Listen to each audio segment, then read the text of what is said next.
I sat in our cramped corner office with 11 others. Glass walls, smeared with whiteboard ink, boxed us in. Cables sprawled like city vines across desks, and the old HVAC overhead made the air too dry. Still, that room was our haven in a company spiraling into chaos. That space wasn't just for coding, it was where trust grew. Bad coffee, sharp sarcasm, and raw brilliance kept the company's data platform alive. Claire didn't shout. She didn't have to. She'd walk in like a conductor, and the room's buzz shifted. Podcasts went silent, fingers paused over keyboards. One nod from her, and Jira tickets got updated, models tweaked. We were already tearing into last night's pipeline glitch on a shared screen. Our team didn't just grind, we moved like a single unit. 7 years together made us tight, efficient, loyal, deadly in our quiet way. Upstairs? Total mess. Beanbag chairs, neon crush it signs, and execs who thought machine learning was wizardry. They'd parade Claire at town halls, let her flash some charts, then send her back to the grind. Her work scored them headlines. They got fancy lunches and botched jargon in trade mag interviews. But Claire never played the martyr. She didn't do late nights for recognition. She did them because she knew how thin the line was between a stable system and a PR disaster. When the codebase got ugly or an integration failed at 2 a.m. on a Sunday, no one called the shiny VP of Innovation. They called Claire, and she always answered. Most days started the same. Alex brought in a box of cheap pastries. Marisol had already been there for an hour, elbows deep in a new visualization layer for their anomaly detection module, muttering in Python under her breath like it was Latin prayer. Claire circled slowly, checking screens, nodding occasionally, pointing once in a while. No micromanagement, just a presence. When she paused by the gray housing unit near the Ethernet hub, their ugly little mystery box, as the interns called it, she'd tap it twice, lightly, like knocking wood. Nobody really understood what it did, but she did, and that was enough. Their platform had gotten good, too good maybe. The CTO had finally stopped pretending he understood it and started parroting whatever Claire put in the summary decks. Predictive clarity, he called it, as if he'd invented the term. They were prepping for a Series D round, which meant investor dogs in tailored suits sniffing around for innovation stakes. Suddenly, everyone upstairs was pretending they cared about core tech infrastructure and proprietary data backbones. Claire knew the type, vultures with spreadsheets. Still, in their corner, things felt untouchable. They had uptime stats that made auditors grin and a bug ratio so low it felt illegal. Last quarter, their internal dashboard flagged a pricing exploit in one of the company's own vendors before finance even noticed.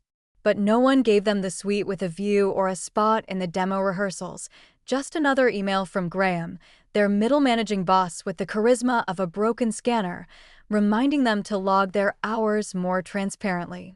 The irony? Claire didn't want the spotlight. She didn't want the high-five Slack emojis or the title bump.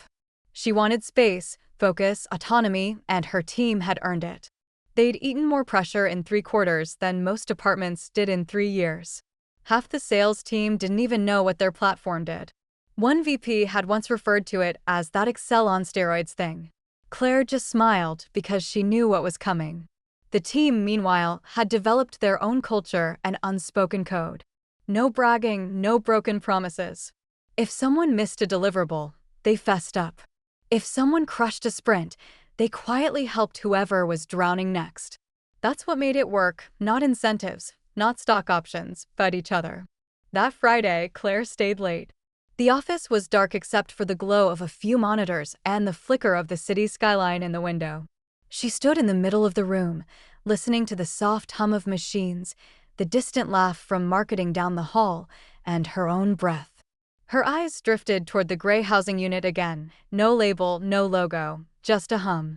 It wasn't flashy, but it was everything. She tapped it once, twice, then walked out, leaving the lights on. Just this once. Let the system breathe. The weekend was quiet, but next week, something was coming, something loud. And no one, not Graham, not the TikTok hire, not the grinning vultures in pinstripes, was ready. They called it an all-hands, but it felt more like a talent show staged by insecure middle management. Claire sat in the back, sipping burnt coffee from a chipped mug that still had last quarter's audit sticker on the side. Her team hadn't even been invited, just her, one seat, one witness. The rest were upstairs, heads down in the annex, grinding through a real-time fraud detection module that, ironically, would have flagged this meeting as a waste of resources. Graham stood at the front like a man who'd just discovered charisma in a vending machine. "Let's give a warm welcome to our new head of social engagement and storytelling, Taryn," he beamed, stepping aside with the flourish of someone presenting a prize goat at a county fair. Taryn strutted up in leggings that cost more than Claire's entire wardrobe budget, waving like a homecoming queen. "Hi fam," she chirped into the mic. "I'm so vibed to co-create with you all." Claire's eye twitched. Then Graham added, offhandedly, like it was a weather update, "Oh, and just a quick facilities note. Taryn will be moving into the northeast corner office this week, you know, the one near the data folks. We think it'll really amplify her creative energy." Claire froze. The words slithered around her brain like cold oil. Northeast corner office. Her office. Their office. No heads turned. No one gasped. No dramatic music cue, just a smattering of polite claps and one guy from brand strategy asking if there'd be plants in the new space. Because in that room, Claire didn't matter. She was back-end, background, the lady with the graphs who never smiled and always wore the same faded gray blazer. She walked out before they brought out the cupcakes. By the time she got back downstairs, the team was still hammering away. Marisol was debugging a batch job. Alex had headphones on, furiously typing something that looked like an algorithmic slap in the face. Kenny had his usual Red Bull shrine going, 3 cans deep. No one knew. No one had been told. Claire didn't say a word, not yet. Monday morning, a facility specialist appeared at the door like a tax collector. He carried a clipboard and looked apologetic in that corporate way that says, "This isn't my call, but I'd happily unplug your life support if it was on the sheet." He cleared his throat. "There's been a reallocation of space. We're going to need you guys to start prepping for a relocation by end of week." Kenny blinked. "Relocation to where?" "Annex 2B, the man replied. "Near the service entrance." Still on this floor, that space had no windows, no working AC, and shared a wall with the janitor's mop closet. It had been used last quarter as overflow for broken printers and someone's defunct treadmill desk. Claire nodded, slow and robotic. "We'll comply. Please send us the final move order in writing." The man looked relieved. "Of course. Appreciate your professionalism." She shut the door in his face before he could say more. Marisol looked at her. "Wait, what's happening?" Claire took a breath. "We've been evicted." Silence. Alex let out a low, stunned, "What the hell?" And Kenny dropped his Red Bull. Claire raised a hand. "We're going to pack. We're going to move. And we're going to take everything, every router, every adapter, every whiteboard marker. We're going to do it neatly, without complaint." The team exchanged glances, anger simmering, confusion thick, but no one argued. Claire had never steered them wrong. If she said pack, they packed. Upstairs, Taryn posted an Instagram reel from her new content sanctuary. It featured a ring light, 3 succulents, and a caption that said, "Manifesting synergy and sparkle sparkles #Vibe Squad." Meanwhile, Claire stood in the corner of their now condemned war room, staring at the Ethernet panel like it owed her an apology. Her hand hovered briefly over the gray housing unit. She tapped it once. She didn't explain it to them, not yet. Not when they were still reeling from the slap. Not when they were too humiliated to realize the tide was already shifting under their feet. Because here's the thing, Claire had warned them.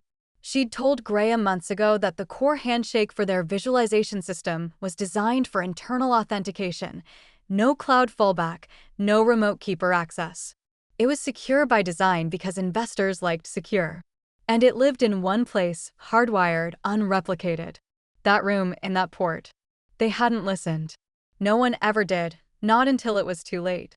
Now she smiled, the way people do when they see lightning on a clear day, numb, quiet, but charged. They could take her office, but they had no idea what else they'd just unplugged. The silence in the room wasn't just awkward, it was surgical. It cut through caffeine jitters, keyboard clacks, even the low groan of the HVAC above. Claire stood by the door, her shadow stretching across the tangled cords and half-emptied snack drawers like a clock's final hand. She didn't frown, didn't blink, just calmly said, "Pack everything." Marisol looked up from her dual monitors, confused. "Everything?" "Everything."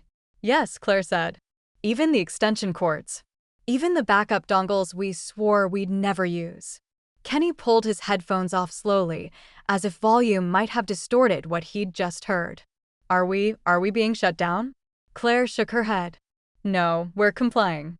It was that word, complying, that made the room stiller than it already was.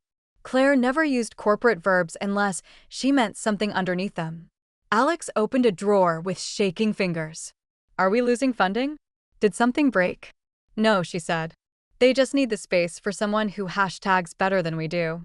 No one laughed, not even Kenny, whose gallows humor had carried them through 3 missed payrolls and 1 flood. She moved across the room with the precision of someone clearing a crime scene, not an office. Her fingertips hovered over routers, servers, switchboards. She tapped a stack of redundant drives with their labeled edges worn to illegibility. "This pin goes in my car," she said. Marisol squinted. "Should we request facility transport?"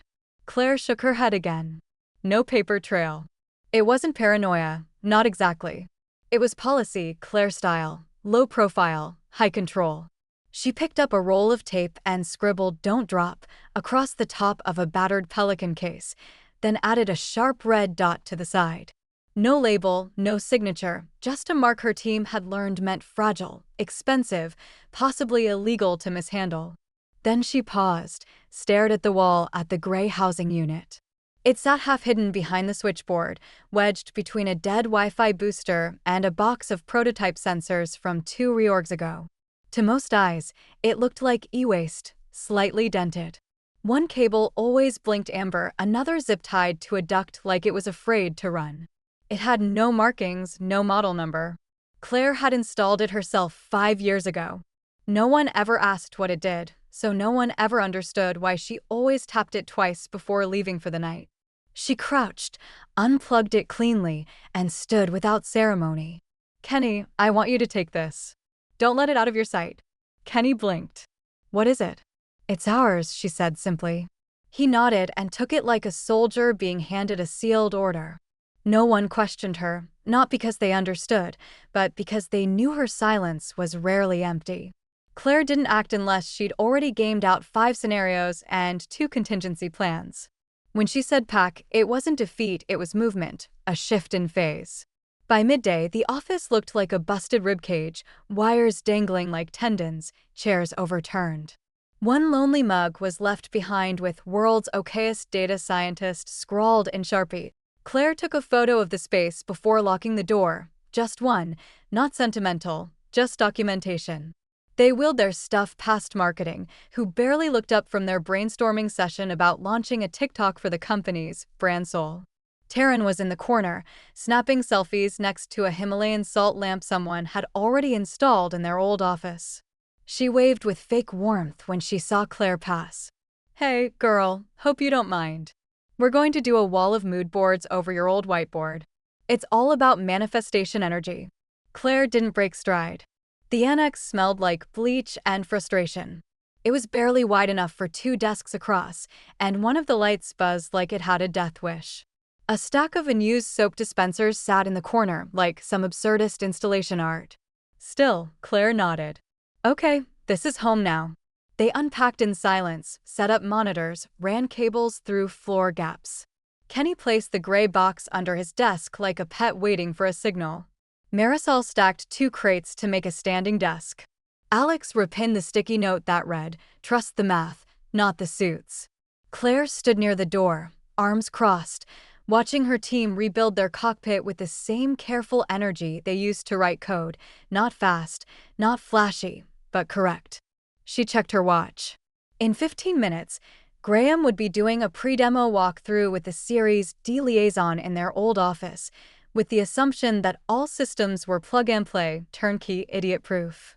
Claire smiled faintly. Let them believe that for now. Graham strutted through the halls like he'd personally reinvented Synergy, wearing tighter shirts as if the board's praise gave him permission to rediscover his triceps. Every sentence ended in a buzzword. Taryn's influence is already transformative, he said in one meeting, as if she'd done anything more than dim the overhead lights and install a vision board labeled "Content is Queen" with photos. God, the photos. Taryn flooded the company's Slack with them. New Creative Haven became a recurring post on the #culture channel, her cross-legged on Claire's old desk, sipping matcha from a mug that said "Slay first, then sink," framed by string lights and a fake plant wall. Every shot was hashtagged like a middle manager's fever dream. #grinding glitter, #data but make it fashion, #my office smells like ambition. Claire's old whiteboard, once covered in model architectures and real-time error graphs, now featured post-its that said things like "influence equals income" and "viral vital." No one said anything. No one had to. Engineers from other teams averted their eyes when passing the annex, like watching a surgeon get demoted to mall security. The annex itself was its own insult.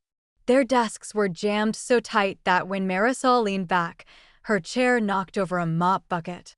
The Wi-Fi dropped every 20 minutes, probably thanks to a busted signal repeater wedged behind the vending machine. Every time someone from facilities rolled past with a squeaky supply cart, they had to pause Zoom meetings and pretend it wasn't happening. Claire once gave a walkthrough to a third-party auditor while a janitor changed an air filter 3 feet from her keyboard, but she never snapped, not once. Instead, Claire got quiet, not the kind of quiet that's meek, but the kind that builds pressure in the floorboards. She started working odd hours, taking longer walks, leaving the office with a canvas tote bag instead of her usual laptop case. When people asked where she was going, she just said, "Meeting." With who? She didn't say. The team noticed, of course. Marisol caught her one afternoon in the lobby, chatting with someone in a cobalt suit, looked like VC or maybe legal. The guy handed Claire a folder, said something with a tight smile, and vanished like mist. Claire didn't offer an explanation, just walked back in and helped Kenny refactor an outdated query like nothing had happened. Alex whispered later, "You think she's job hunting?" Marisol replied, "She's always doing something. The question is when she'll let us in on it." Meanwhile, Graham was busy pretending he was a thought leader. He updated his LinkedIn with a new banner that read, "Driving Disruption Through People-Centric Vision." He started tagging Claire's work as legacy architecture in slide decks, implying it was noble but outdated, like a steam engine they kept around for sentimental reasons. Then came the internal email blast, with a subject line that read, "From backend to bright lights, a new chapter in our creative evolution." It was pure ego syrup. Graham praised Taryn's brand-first instincts, claimed her presence had already improved team morale, and said the relocation of back-office functions had opened up an exciting new cultural dimension to their physical workspace. Claire read it twice, didn't react. She forwarded it to herself, then deleted it. Every time the Wi-Fi dropped, someone spilled bleach near the extension cords, or the team had to reboot their systems after a janitor unplugged the router to charge a floor polisher. She just took a breath and said, "Log it." Every inconvenience, every stumble, every time a dashboard stalled or a packet got dropped, Claire logged it with a timestamp and a screenshot. She created a folder named Reallocation Impact Notes and stored it offline, her own little time bomb. She still responded to Graham's emails with polite efficiency. She still joined meetings with her camera on, hair tied back, voice even. But there was a crack in her tone, a kind of surgical detachment, like she was watching her own ghost haunt the conference calls. The team held together mostly. They didn't complain out loud, but they worked slower, smiled less, stopped joking on Slack. Claire told them to keep building, keep the system clean. "We're not broken," she said. "We're just misplaced." Then one Thursday, while everyone was out grabbing lunch, Claire stayed behind. She sat alone in the annex, the only sound a dripping faucet from the adjacent janitor's closet. She opened her laptop, logged into the root node of their visualization platform, and quietly ran a trace, just to see what they'd been patching since the move, just to confirm they hadn't touched the one node she hadn't replicated. They hadn't. Of course, they hadn't. Claire smiled to herself, shut the laptop, and got up. She wasn't angry anymore. She was ready. They called it Demo Day, like it was a college pitch fest, but this was something else entirely. This was the golden fleece, the brass ring, the "oh God, please don't let us go broke" Hail Mary. Two major VC firms were flying in from the coasts, and one family office so private they didn't even list their names on the NDA. The Series D pitch had been circling for weeks, bloated with buzzwords and increasingly panicked Zoom calls about positioning and traction metrics. But the centerpiece, the gleaming diamond they were going to parade in front of the money men, was Claire's platform, the data visualization suite she'd built from scratch over 7 years through 4 CEOs, 3 pivots, and one merger so dumb it nearly sunk the company. The one no one asked her about anymore. She first noticed it in the calendar invites, meetings titled Q3 Demo Sync, Exec Only, Investor Prep, Key Voices, UI Polish Sprint, Taryn Graham External. Her name wasn't on a single one. She tried searching for her own username in the permissions logs. The results stung more than expected. Access level view only, downgraded 3 days ago. The audit trail was clean, no alerts, no emails, just gone, like a magician had waved their hand and erased her existence with a smile. She didn't ask why. She didn't forward it to HR. She just wrote down the timestamp. Then she opened a private mirror of the deployment pipeline and began quietly tracking what they touched. It was almost poetic. They changed the color scheme, made it more brand-aligned, adjusted fonts for readability. They moved one of the time series sliders to the left because Taryn thought it looked more modern. They deleted one of the real-time alert conditions entirely. Claire didn't flinch. Then they tried to install a new authentication module over the old handshake, which was like trying to jam a USB into a toaster and wondering why it didn't light up. The system ran, sure, but sluggish. She could see the lag in heat maps, cache bloat, weird latency patterns crawling through the dev environment like mold under fresh paint. A junior engineer even flagged it in the build notes, seeing intermittent stallouts at login handshake. Might be an issue with original root binding. No one responded. Claire stared at the note for a long time, sipping black coffee gone cold. She didn't reply either. Let them learn. The best part? He thought they'd removed her because of demo security. That's what Graham told someone in Slack when asked why Claire's permissions had been downgraded. We just need tight control of the demo flow. It's not personal. Claire's doing more of the, background support stuff now. Background support, like the steel beams holding up the penthouse. Claire kept logging everything: CPU spikes, port misroutes, a growing backlog of silent failures piling up in error logs no one was reading. She made copies, not because she needed them, but because they didn't know they existed. Meanwhile, Taryn kept filming reels. Her newest TikTok, a slow pan of the revamped dashboard with a voiceover. We built this from vision and vibes. So excited to show our investors how beauty meets data. Claire watched it exactly once. No rage, just a kind of dead quiet inside her chest. Aerosol asked her one day, "Do we escalate? Go to compliance?" CTO. Claire shook her head. Not yet. But they're breaking things, Alex added. Claire just said, let them. Every time Graham mentioned platform stability in a meeting, Claire would note the commit hash they'd just pushed. Every time Taryn mentioned real-time intelligence, she'd log the memory bloat spike. Every time someone said bulletproof, she smiled and wrote down the exact second the bullet slipped through the vest. The team started catching on. They didn't ask direct questions. They just got quieter, more deliberate. Kenny updated the admin docs with subtle sarcasm. Marisol backed up the data nodes on encrypted flash drives, just because. Alex moved one of the older he-map renderers back onto a sandbox server and marked it for testing. Do not delete in Comic Sans. They weren't scared. They were watching the matchstick inch closer to the fuse. Claire stayed calm, focused. She attended the internal demo run as a silent observer, per Graham's label. She didn't speak, didn't flinch when the charts lagged, didn't smile when the new interface froze for 6 seconds before recovering. She just tapped a pen against her notebook once, twice. The sound echoed in the annex like a metronome, counting down to something nobody else heard. Almost there. They called it a dry run, but it was more like a seance, everyone pretending to commune with a system they didn't understand, hoping the ghost of stability would float in on its own. The final investor demo rehearsal was held in the main conference room, all sleek glass and filtered water bottles, with a makeshift stage where Graham stood like a man auditioning for a TED Talk no one asked for. The engineers, the ones still in good standing, shuffled in with company-issued polos and forced smiles. Claire's old team? Not invited, officially. The platform was stable. Locked, verified. That was the lie Graham kept repeating like a mantra. It's turnkey, plug and play. Total uptime. He'd even brought in an external UI consultant who pronounced sequel as sequel and said things like vibes cape without blinking. The dashboard shimmered under the projector, cleaned up and color-coded, purged of anything that hinted at complexity. Claire watched from her annex, not in person.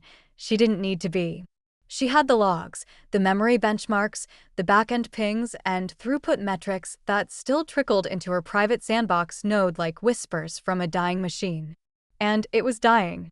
The latency on the data layer wasn't just growing, it was metastasizing.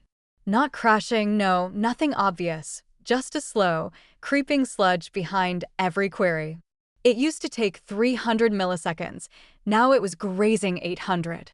A casual user might not notice, but an investor with a stopwatch brain? They'd smell it.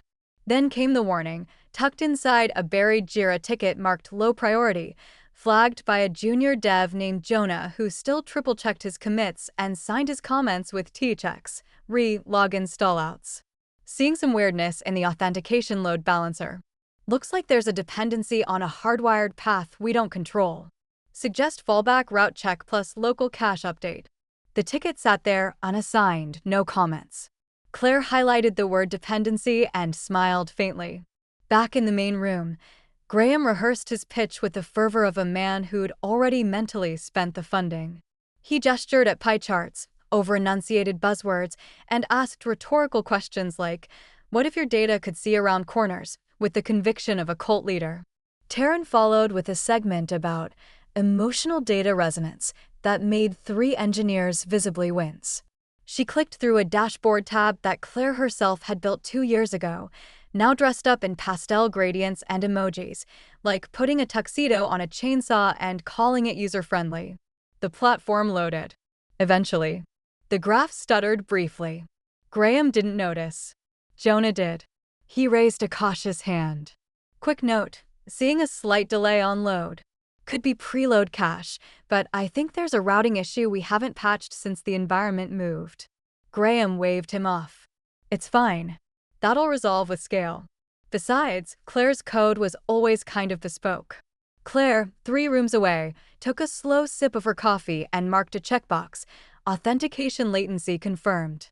She'd made the list a week ago, quietly, privately, a spreadsheet titled Demo Dependencies, active versus dead that only lived on a thumb drive taped beneath her desk.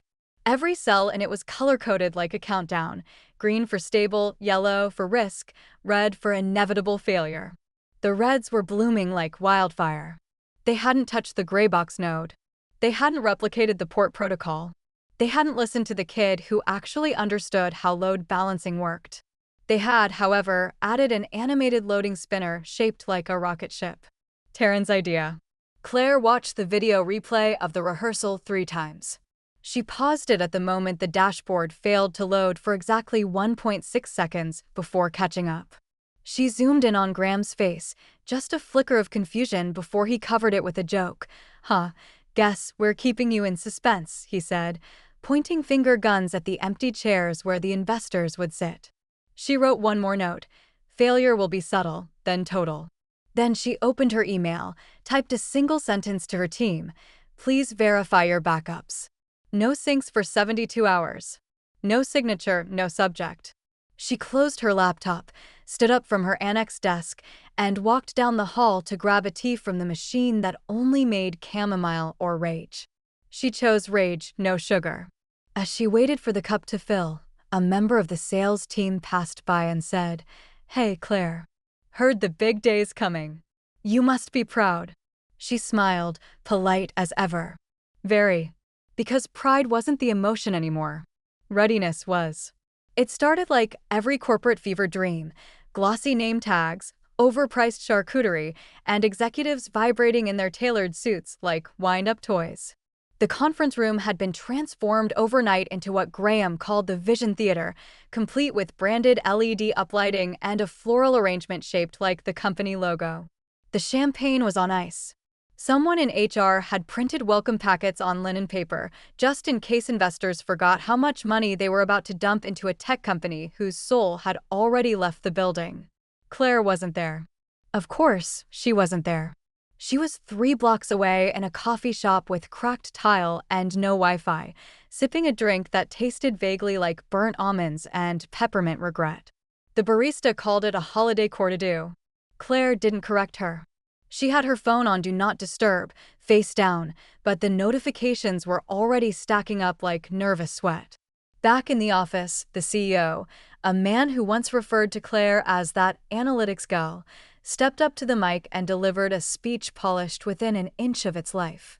"We're not just disrupting," he said, pausing like a stage actor hungry for applause. "We're defining." Polite laughter. Graham stepped up next, fingers twitching, teeth bright with adrenaline. "We've been building something exceptional, and today we show you why we're the ones to bet on." He clicked the presentation remote. A slide appeared, a stylized dashboard mock-up, big numbers, exponential arrows, smug upward-facing arrows. Then he clicked the login button on the real demo environment, and the screen just sat there. The cursor spun for exactly 3 seconds, then glitched, then froze. Then the screen went black. Graham's smile didn't leave yet. He clicked again. The screen flickered once. A message appeared: "Access key not found." The silence that followed was suffocating. One of the VCs leaned forward slightly, like a predator catching the scent of blood.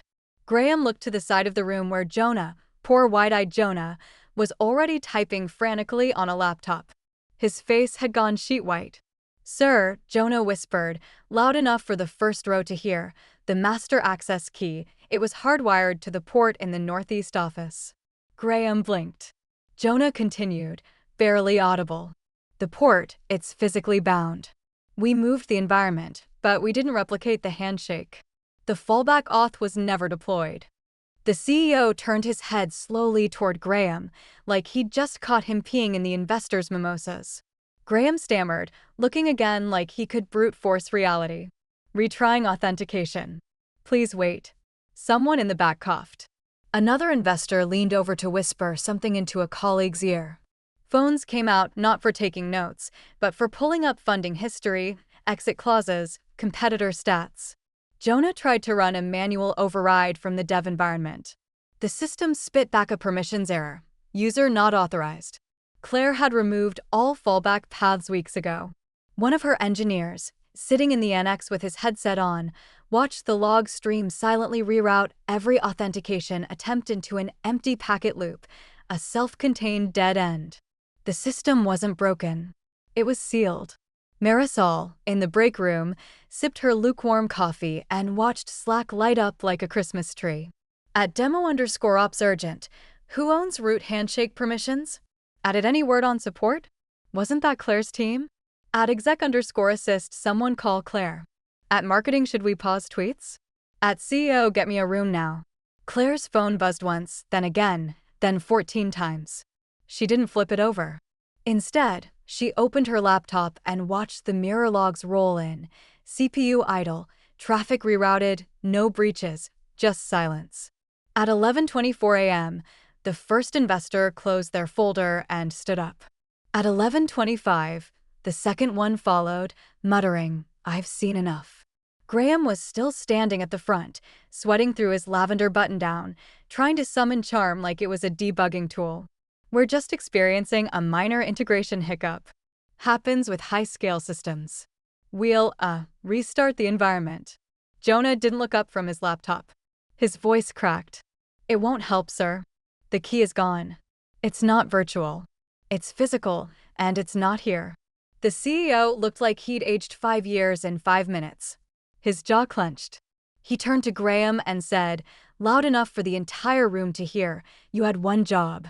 Claire paid for her courtesy in cash, nodded at the barista, and walked out into the sun. The fire was burning, and she hadn't even touched a match. The room smelled like panic and stale Prosecco. One of the investors was tapping a Montblanc pen against their phone, slow and deliberate, each click a countdown. Another had already logged into LinkedIn, searching profiles, possibly competitors, possibly exits. A third scrolled through the demo deck with a raised eyebrow and a half-smirk that said, "We saw the peak. Now show us the fall." The CEO stood frozen at the front of the room, lips pressed so tight they looked stapled shut. His jaw was doing that twitchy thing Claire had seen once before, right before he fired the last head of product for strategic underperformance. Graham, now visibly sweating, whispered something to Jonah that sounded like, "Can we spoof it?" Jonah shook his head. "I don't even have SSH access. The handshake is hardware-bound. There's no bypass. Claire had designed it that way." "Fix it," Graham hissed. Jonah stared at him like a man being asked to reboot gravity. "We can't even find the housing." She took it upstairs. Someone tried to run a backup demo from a pre-recorded deck. It crashed before it loaded, the file path still pointing to a local drive that no longer existed. Another engineer opened the read-only environment Claire had left them, all cosmetic, no back-end, like a showroom car with no engine under the hood. The CEO turned slowly, like he was afraid his own spine might betray him, and looked directly at Graham. It wasn't a glare. It was the kind of look people give when they realize the ticking noise under the floor wasn't the pipes, it was a bomb. Claire's phone buzzed again. Graham Mobile, then CEO office, then a new one, unknown number. She didn't touch it. She was sitting on a park bench 4 blocks away, legs crossed, sipping ginger tea from a thermos like she was early to a picnic no one else had been invited to. The sun was out. Her inbox was closed. Her team chat was open. She typed, "Lunch is on me. NX at 12. Don't wait for me to start." One by one, the read receipts popped up. Alex responded first, "Copy that." Marisol wants pho. Kenny added, "I want 2 egg rolls and a framed photo of Graham crying." Claire smiled, soft and slow. Behind her, a small kid ran past with a kite shaped like a shark, and, for a moment, the wind picked up just enough to flip the edge of her coat. Beneath it, in the inner pocket, was a USB drive wrapped in electrical tape, the backup, the original code, the part they tried to copy, decorate, dumb down until it broke. She didn't plan to use it. She just liked knowing it was there. In the boardroom, the CEO finally stepped away from the table and addressed the investors directly. "We'll be issuing a full technical postmortem and rescheduling the live demo with improved redundancies." He glanced sideways at Graham, then corrected himself, assuming our infrastructure partner can be realigned appropriately. The tallest investor simply stood. "We've seen enough." That was it. No yelling, no shattering glass, just silence. A verdict written in stares and quietly zipped briefcases. The kind of silence that costs millions. Claire stood from her bench and tucked the thermos into her bag. Her phone buzzed again. CEO office. She flipped the screen face down on the bench and kept walking. She didn't need to hear the apology. She was the apology, the ghost in the server, the missing key. The quiet revenge they could never admit aloud because to name it would be to acknowledge just how badly they'd underestimated the woman they tried to erase with a real estate shuffle and a few Instagram filters. And she hadn't raised her voice once. The Monday after the implosion, Claire's LinkedIn headline changed. No announcement, no humble brag, just a clean, surgical update that radiated quiet power. Head of data, co-founder, or in analytics. No buzzwords, no hashtags, just the truth. The company she left behind was now hemorrhaging investor interest and spinning up a PR patch that smelled like scorched earth and cheap cologne. Panic had shifted into the next stage, denial with a PowerPoint deck. HR was told to rebuild morale. Marketing pivoted to a new messaging campaign about learning through bold experimentation. Graham was taking time off for personal wellness. But in Slack DMs, inboxes, and group chats, the narrative had already calcified. Claire didn't just leave, she left the map on fire behind her. Orin Analytics wasn't just a competitor, it was the same tech, reforged, smarter, stripped of the bloat, the noise, the glitter-thirsty middlemen who thought platforms were accessories. It had the same bones hers. But now they were wrapped in capital, autonomy, and a founding team made entirely of people who knew the code wasn't the product. The people were. Her old team hadn't followed her, not officially, not yet. But Marisol had lunch with her last week. Kenny had started committing open-source code to one of Oren's GitHub side repos, just on weekends. Alex had turned in his resignation the Friday after demo day. And Taryn? Her Instagram bio now just said, marketing advisor.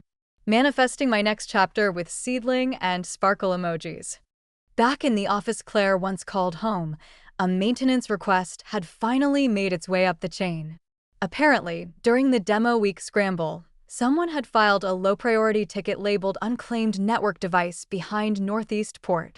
Facilities didn't know what to do with it, so they called security, who sent a kid named Brandon, 20 years old, earbuds in, just trying to make rent, to retrieve the box. Brandon arrived with a dolly and a label maker, scanned the tagless, dented gray housing unit like it might blink back at him. One of the cables sparked faintly as he lifted it, like it didn't want to go. He shrugged, slapped on a barcode sticker that read Unknown Legacy, and wheeled it to the equipment vault. Top shelf, forgotten in less than a week. No one asked where it came from. No one remembered how critical it had once been. Except Graham, suspended, isolated, probably still refreshing his inbox for a reply that would never come. Except the CEO, now stumbling through analyst calls, explaining how their authentication architecture was evolving rapidly. Except Claire, who at that very moment sat in a sunlit office with real plants and a working espresso machine, sketching out a new data lineage model on a touchscreen wall with a dry erase stylus and a smirk. There was no revenge memo, no exposé, no LinkedIn blog post titled, "What I Learned After Getting Screwed." There didn't need to be. The story told itself. Underestimate the quiet ones, and you won't hear the engine until it's already passed you by. Claire closed her laptop, stood up, and stretched. Her new COO poked his head in, grinning. Investor kickoff in 10. Want me to order lunch? She nodded. Thanks. Behind her, the Oren logo shimmered on the glass. Same code, same team, new rules. No one would ever call her background support again.